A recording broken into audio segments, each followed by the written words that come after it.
sales. I interviewed some of our own journalists in my own company, and they have similar views that some such stories apparently are welcomed by the middle class. And when I went on a hunt to see why should that be so, the underlying sociology looks something like this. The Indian middle class, which includes certainly all of us, and is going through an angst period today. And the angst arises because you open a newspaper on a particular day, Times of India or Hindustan Times, where you live. On the right side is ads for apartments which cost 4 crores and 5 crores. And on the left side of the same page are stories about 2G scam, coal scam.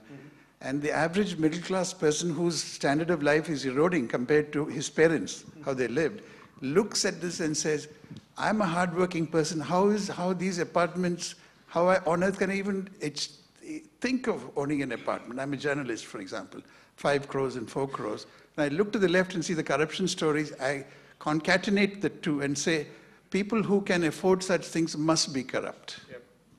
And that is the angst today in India's middle class. I'm seeing it much more in Delhi when I go once a week. Yep.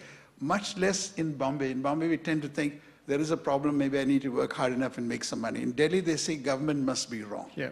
Yeah. Government must have something to do with this contradiction that I live.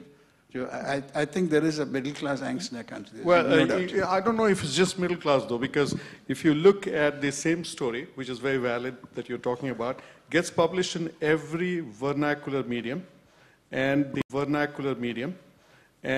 taxi driver is reading that story and demanding to know why not me, and the chai stall guy in rural Maharashtra is sharing the Marathi newspaper along with 10 people, because in the villages what happens is 10 people will read the same newspaper, and sometimes the same glasses are also passed around, for the elderly people. So it's a cascading problem and big problem. And we could stay on this subject for the rest of the day, but we also have paucity of time. Ma'am, you go next. No. The lady in the yellow sari there.